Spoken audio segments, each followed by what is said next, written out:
Welcome back, listeners. This is Shrikant, your host and chief curator of Inspire Someone Today.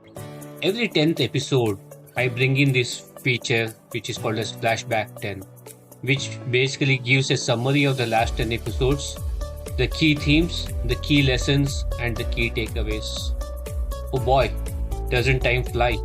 This is the last 10 episodes, episode number 45 to 54, where I had 10 super guests joining me and you and sharing all of their insights. It started off with Shreyasi Singh, who spoke about the return of Harappa, to Roshan Paul, who spoke to us about his freshly minted book, The New Reason to Work, and we had Lalit Ahuja, Sanjana Kiran, the customer experience expert Nathalie Schooling, Bijay Gautaum, my podcasting guru, who did this wonderful podcast on vulnerability. Then brought in two key experts from the financial and wealth management industry in Salonee Shangvi and Atul Shinghal, who shared about financial wellness, shared about investments that we got to make, and then about career transitions to Krishna Gopal, and finally, the latest episode of adapting a different mindset, the horizontal and vertical mindset, which was shared with us by Sasja Chomos. So what I'm doing here in this episode is bringing you what has been the key themes from these last 10 episodes, which is broadly into four major areas, starting with making career transitions to how do we take advantage of the situations, how do we take advantages of the circumstances that we're dealt with, which was beautifully elucidated by a couple of our guests, and then the impact of stories, like Roshan Paul spoke about the impact stories that you get to hear, and then Sanjana Kiran, the coach for all the Olympians, shared about mental well-being, and we wrap it up with financial wellness as shared by Atul and Salonee. So with that said, let's jump right in and get started with Flashback 10.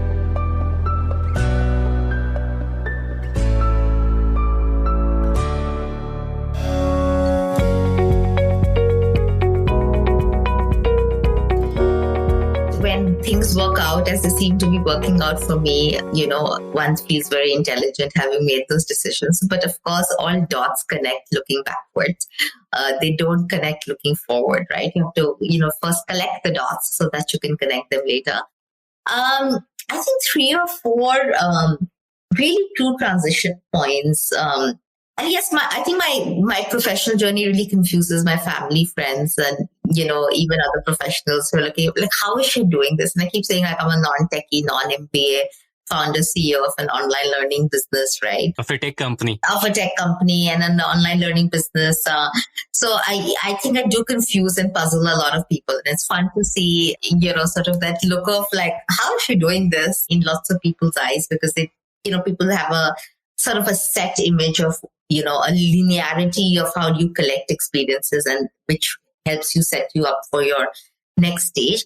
I think a couple of key decisions. One was to obviously, I started even in my journalism career, I started very early on in television. And I think leaving television to work in print was obviously one big decision.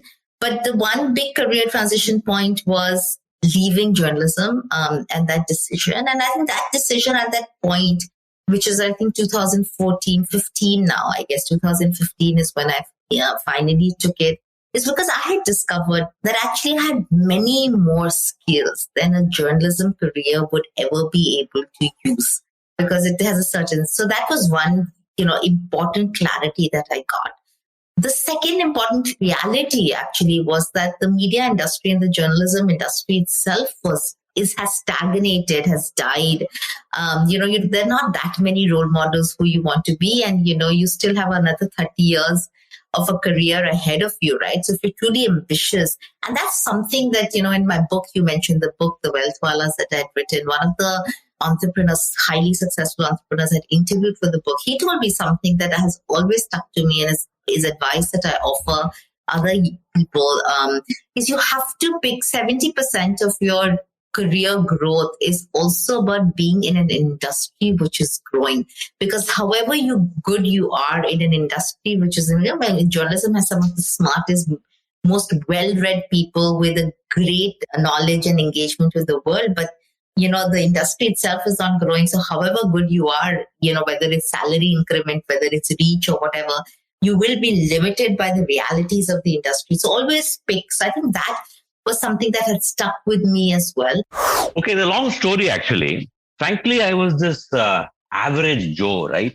And most average youngsters probably don't have a clue on what they want to do in life, right? So I was like that. So I have actually recorded a TEDx talk of about 12 minutes. I delivered it to the Tian Shan Park in TEDx in Shanghai, of course, virtually during the COVID time. That talks about how I made decisions in life. And the topic of that was serendipity, right? So it was, my life has entirely been one of serendipity, when things just happen. I think I have to bless, or rather I am blessed by God, and I have to thank God for the opportunities that came my way and so on and so forth. I don't think I planned like many people do. I mean, many of my friends plan their lives and their careers so very well. I didn't do any of that things, right? So, I just did an engineering because I got great marks in science. I went and did MBA because, I got admission. And, I chose marketing because I didn't like finance. I didn't want to do production and go back into, after having left engineering, etc. So anyway, so marketing, etc. So VJTI, SP Jain. And I started, because I did marketing, I started in sales and marketing and all that, and just kind of stumbled along and did whatever I did, right? And in 2013, I rejoined Tech Mahindra. I left them in 2011, right? And then went and kind of joined another company which I didn't like. Then I decided to be on my own for a couple of years, working with startups, working with colleges and so on and so forth. And then I rejoined Tech Mahindra. At that time, then the CEO, CP Gurnani, put me into a sales training role, during which time, of course, I created this very famous program called AIM, Achievers in the Making. It's there on my social media. So as I started to do that program, I realized that, hey, this is what I was born to do. That was the time when I used to hate weekends. I used to look forward, jumping out of the bed on a Monday morning, wanting to get back to training, working with youngsters and so on. And, many of us want to be in that space, right? I mean, we know Sonu Nigam loves his job, or Sachin Tendulkar probably loves his job. But most of us are likely dragging our way to the work because, we have to pay for the bills, we have to pay for the EMI, etc., right? I don't think there will be many who probably love their job.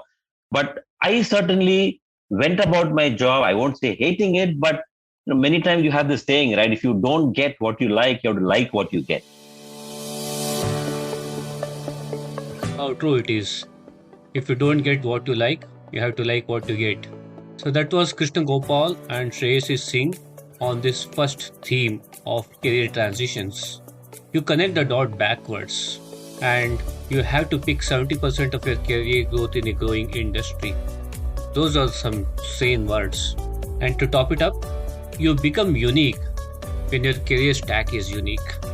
For all of you out there, if you want to make a career transition, do jump into these conversations that I've had with Shreyasi and Krishna Gopal to get little more distilled insights as to what it takes to make a career transition. Moving on, the next theme is about how do you react to situations when things are thrown at our end. How do you take advantage of those situations? So that's the next one. Do listening.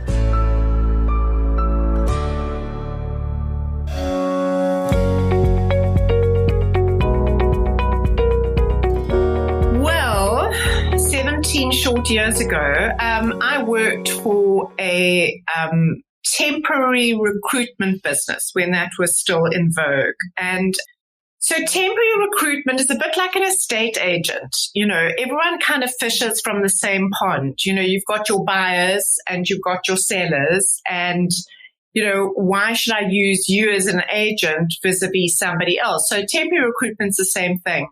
We've got the same client base. We've got the same temp staff. And I ran the financial services division for a particular company in South Africa. And basically what happened was there was a change in legislation which benefited our business quite a bit. So there was suddenly this incredible opportunity for temp staff in South Africa. And so what happened was the market became flooded. Everybody was in recruitment. Okay. Kind of feels a bit like now everybody's in CX. Okay. And so I had to really think about, in a commoditized industry, how was I going to stand out? Again, as you said, I come from a very, very, humble background. My parents worked really hard to make the ends meet. And I won't say that, we were in the place where we didn't have the food and stuff like that. We just had just enough, right? There was nothing for us as such when it comes to luxury. If I wanted, some shiny toy, then, I knew that I'm never going to get that because we were just sailing through. And for my parents, the biggest achievement was that they were able to send me and my sister to the school. And I'm very grateful for that because they migrated from our village to a town so that we can go to a school, a better school, and, get educated there.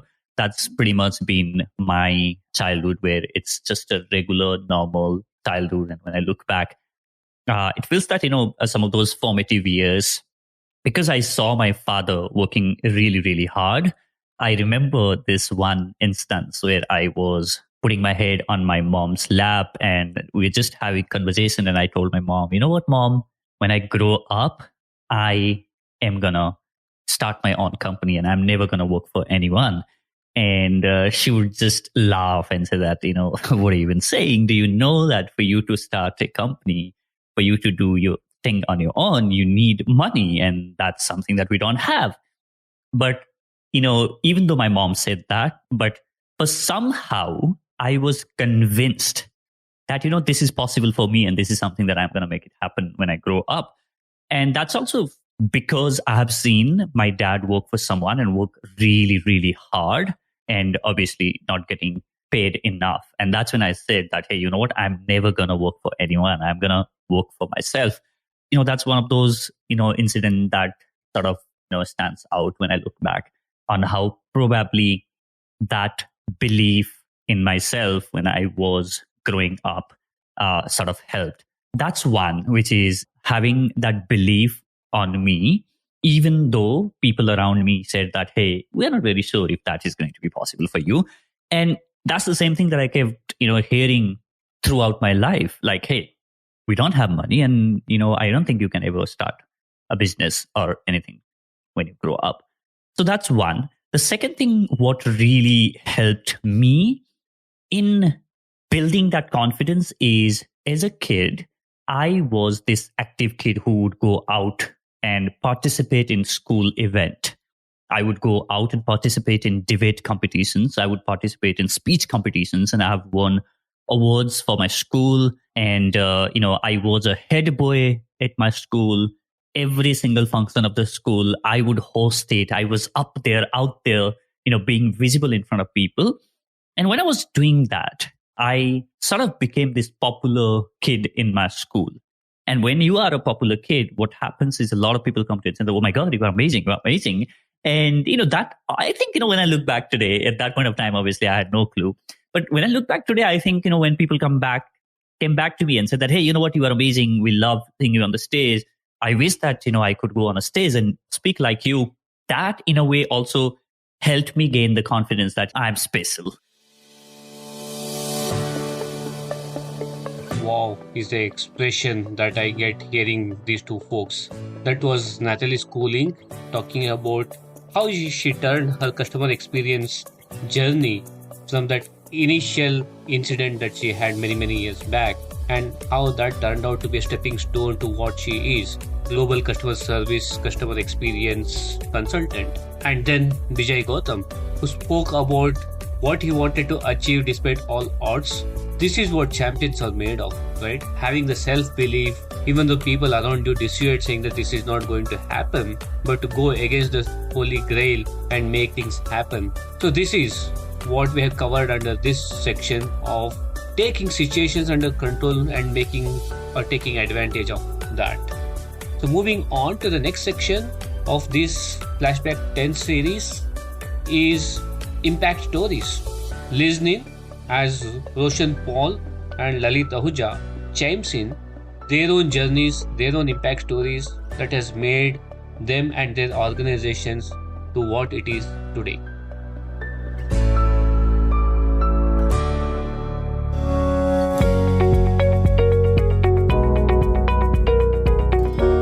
So Nairobi, one of my favorite stories is we had in our class, in one of our classes, there was two young men. One was a guy from Switzerland. His name was Gianmarco. And another was a guy from India. His name was Sriram. And they were interested. In our program, you have to do an innovation project. You have to take what you're learning in class and apply it into a real world project. And they were really interested in doing something for the street children of Nairobi, or the youth living in slums. And I'll spare you the whole process, but eventually what they came up with was the idea for, a lot of tourists go to Nairobi. Kenya is a very popular tourist destination. And they've said, like, what if we could do city tours of Nairobi led by the children who grew up on its streets? So see the city from the eyes of a street child. And so they started an organization that would train street children to lead city tours. And that really took off. It did really well. It is now listed in the TripAdvisor #1 thing to do in Nairobi. They've had, tourists from more than 100 countries have gone on that tour, and now they've actually moved out themselves. They've turned it over to be led by the youth that, are giving the tours. And both Gianmarco and Sriram have moved on in their lives as well. And so that's a beautiful story from Nairobi.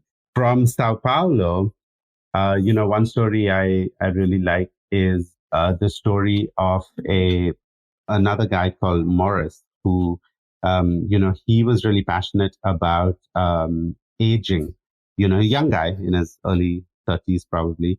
And he was passionate about helping the elderly community in Brazil, who are getting quite isolated from society in a way that's very common in the West and growing increasingly common in India too, I have to say. So what he did was create a platform where these elderly people could come together, they could find inspiration, they could find opportunities for ongoing professional development. If they wanted, they could find opportunities to mentor others and find meaning and purpose despite having retired and all of that.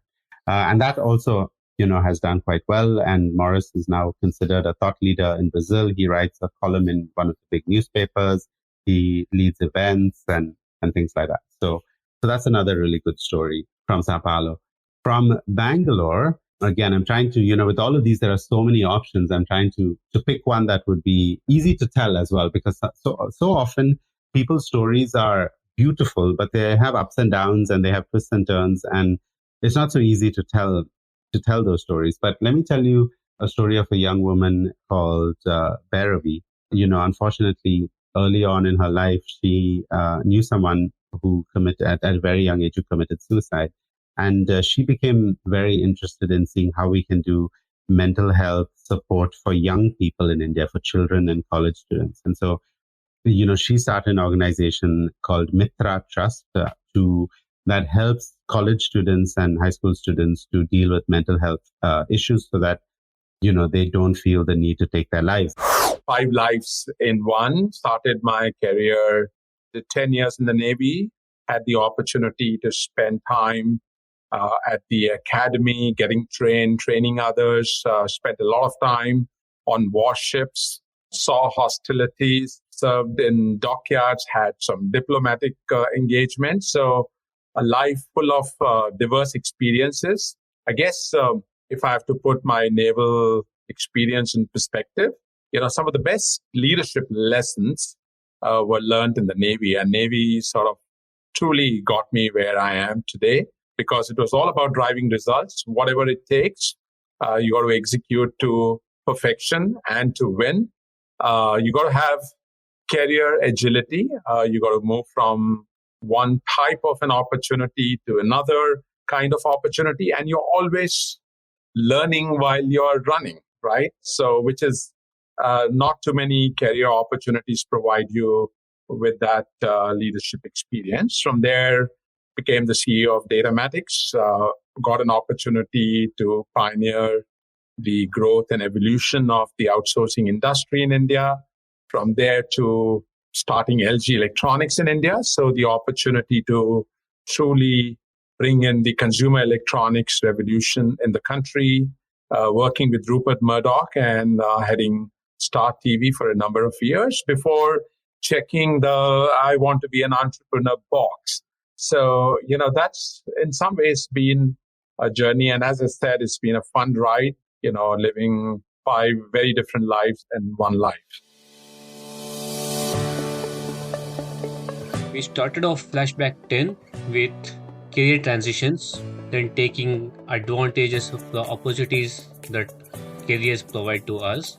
Then we moved on to impact stories. We heard from Roshan Paul and Lalit Ahuja on how their stories had impact on their own careers.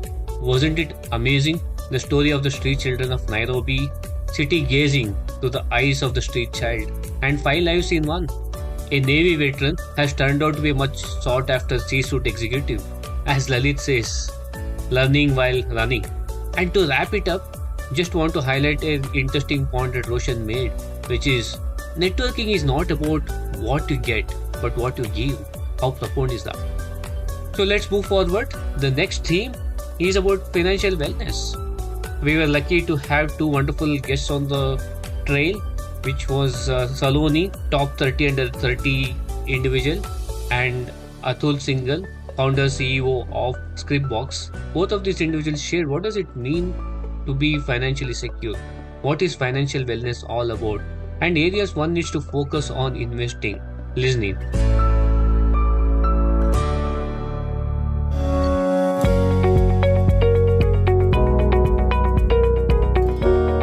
Relate an interesting anecdote. So Warren Buffett, I'm sure everyone's heard of him. Everybody knows of him. He's one of the most successful investors in the world right now, right? He started investing when he was 10 years old.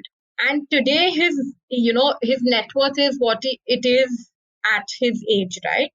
If supposing he had started at 30 years old, when he was 30, and he stopped investing when he was 60, when a normal person would usually retire, his net worth would have been only $12 million. That is not even 0.01% of his net worth today, right? So the differential between the two is investing for 80 years versus investing for 30 years. It is all about time. Yeah, so I think in terms of when you're looking at investing, you also have to decide how much risk you're comfortable taking. Because at the end of the day, money has to bring you peace of mind. Money should not be stressing you out, right? So financial wellness or financial well-being is a combination of awareness. So you should know your goals, right? You should know what you want to achieve. And obviously it changes over time, right? Just understanding the basics of finance, of taxation. So we run a program called Money Skills, right? This is a pro bono program we run at all the corporates, where we'll talk about tax planning, we'll talk about basic financial planning, we'll talk about why investing is important, difference between equity and mutual funds, so just the different asset classes, asset allocation. So awareness is the first step towards wellness. If you don't know what it means to be well, financial wellness is, I think, 3 states. One is peace of mind. And peace of mind is that I know what I'm doing with my money, and I'm doing the right thing as far as I know. So our brand promise at Scrip Box is financial santushti, because you have to be comfortable with the amount of money you have and what you're doing with that money, whether it is you're earning 20 lakhs, 50 lakhs, 1 crore. Everybody has his own challenge, right? Some people have to put their children through college, some might want to send them abroad, some might want to have a retirement plan, some might want a bigger house. So having our job as a wealth manager or wealth advisor, or as we call it, boatman Majdar, who's going to walk with you. We define financial wellness as comfort with what are you doing with your money. And very often you need an expert by your side because you don't know a lot of your biases, right? The second is having a plan about your money. So my daughter just started her career 2 years ago, and I said, hey, first and foremost, if you're earning 100, 20-25% has to be invested, saved. Forget about invested. It has to be saved. You can't spend it. So post-tax, whatever is in your money, optimize your tax, put 25 aside. It's like a piggy bank. You can't touch it. Then you figure out what you want to do with that. You need first an emergency corpus, and COVID taught us that, right? You might lose your job, you might have a financial emergency. Second is about having a plan. Financial wellness is having a very well thought through, structured plan, creating an emergency corpus, putting aside enough money for your slightly one-time annual expenses, right? You want to take a holiday, you might want to upgrade your phone, you might want to buy a laptop, you might want to. So everybody has different stages. So putting enough money aside every month for these one-off larger ticket items. Thirdly is having enough money or some part of that money for your long-term ambition, which is going to be 7, 10 years, 20 years. And having a plan around this is financial wellness, that you know you are comfortable with the amount of money you have. You have a plan. The last part is executing that plan. Well, the takeaway here is money has to bring you peace of mind, not stress. Financial wellness is understanding our own requirement, building a plan, and executing to that plan. Also, to be aware of the biases or the unconscious biases that we have towards money, be it desperately running behind returns, or the FOMO effect, or how long to stay invested. So money should give you, so the takeaway here again is money should give us peace of mind, not stress. Understand your relationship with money. With that, we'll move to the last section of this Flashback 10 series, which is about mental well-being. We had two wonderful guests, an Olympian coach in Sanjana Kiran talking about the nuances of mental well-being, how do you recognize mental well-being, and Sasja Chomos, who shared her insights on what mental being can do to workers, the role of a leader in setting up an environment where everybody thrives. So that's on this section of mental well-being.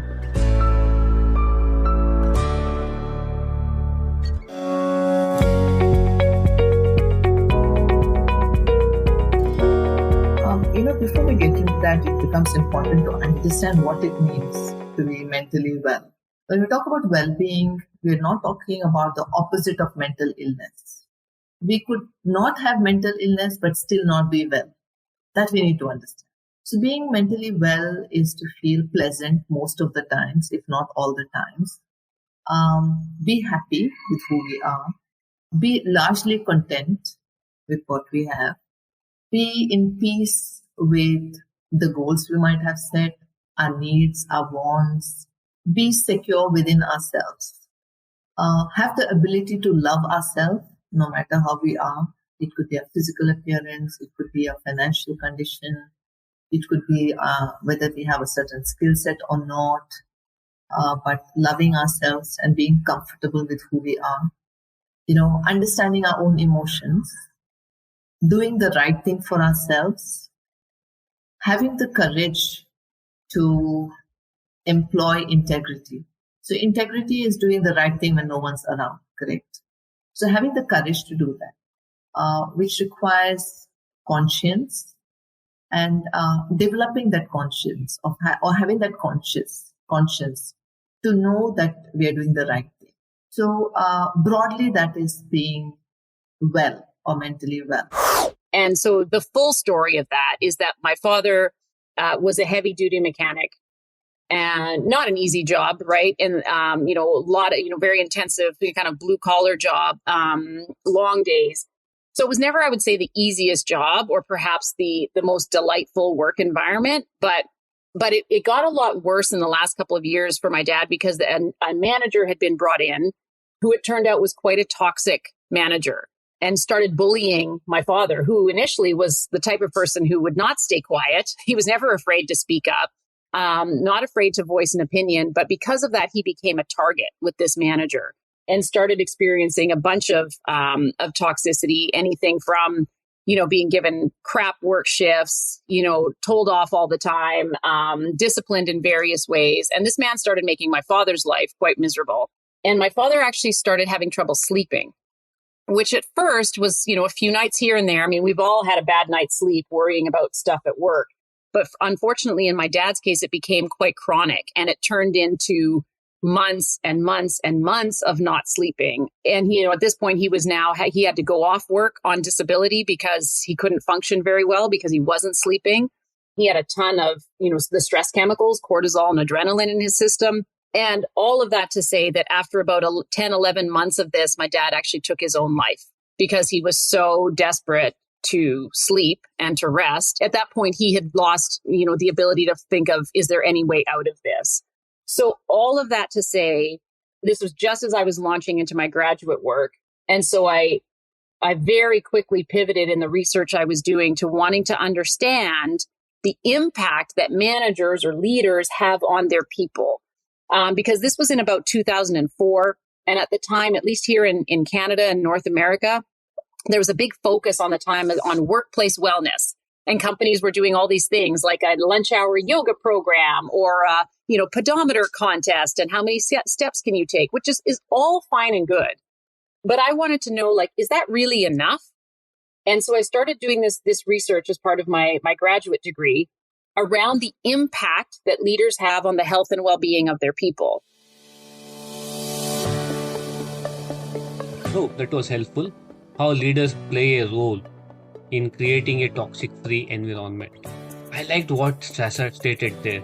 If I'm not operating at my best, then everything else is a moot point. Indeed, isn't it? What are we striving to do all along is to have a better version of ourselves. But if that fundamental piece is not what it is, then everything that we do around that is meaningless. So my dear listeners, hope you enjoyed this particular series of 5 lessons, 5 different themes that was part of the last 10 episodes. Just to give you a recap, we spoke about career transitions, we spoke about taking advantage of the situations that's thrown around us, and about those wonderful impact stories. Then we wrapped it up with insights around financial wellness and mental well-being. I hope you enjoyed as much as I did talking to each of these 10 super guests and bringing you these doses of inspiration, because this is all about creating ripples of inspiration on your favorite channel which amplifies inspiration. Until next time, keep listening, keep inspiring, and if you think somebody else needs that dose of inspiration, do not hesitate to forward this podcast. Thanks for listening, and getting back to you in about a week's time. Until then, keep inspiring. I think one of the things that I've been thinking recently, and one of my team members called me up late in the evening, said that, Bijay, can I have a word with you? And it was 10 in the night. And, I picked up the call and I said, yeah, what is that? Tell me. And she goes on and said that, I'm feeling a bit of out of place lately. And the reason that I'm feeling that way is because, when I go online on internet, I see all these people doing this amazing stuff, and I feel that I'm not doing enough. I feel that, I'm not taking as much action or playing full into my potential. And I feel insecure that, even if I will ever be able to create anything massive or anything big in the world. I turned around and told her that, what? I feel exact same every single day. That am I going to be able to create a huge difference in this world? Am I going to be able to do enough? And the reason that you even feel that, there are so many people doing amazing things, but I'm doing nothing, is because you have an awareness and you have somewhere the feeling that you are capable of doing something amazing. If I was to say one message to people, I would say, take the first step today. You don't worry too much about where something is going to lead to, or strategize, or even make a big decision like quitting your job or something like that. I would say, in the service of something that you think would be fulfilling for you and making a difference in the world, take the first step today, whether that is to read a book on a topic or have a conversation with someone who's an expert on it, or watch a documentary, whatever it is, start to move, start to do something, and then one thing leads to another in ways that you can't ever predict, and beautiful things happen that way. If you're an entrepreneur or planning to be one, courage and conviction. Believe in yourself, go for it hard, have fun doing it. Like my father once said, if not you, who? If not now, when? Beautiful things will happen by taking that first step. Don't be shy, don't be afraid. Go out there and shine to the fullest because the world needs you. Thank you. Keep inspiring. Thank you for listening into today's edition of Inspire Someone Today. It's been a privilege to bring in these conversations. If you like this episode and have any feedback or comments, do mail me at inspiresomeonetodaypodcast@gmail.com. Inspiring someone is like creating ripples around us. If you like what to listen, feel free to share them and let's create ripples of inspiration. Do not forget to follow me on my Instagram handle @InspireSomeoneTodayPodcast for all the latest updates. This is Srikanth, your host, signing off, and until next time, keep inspiring.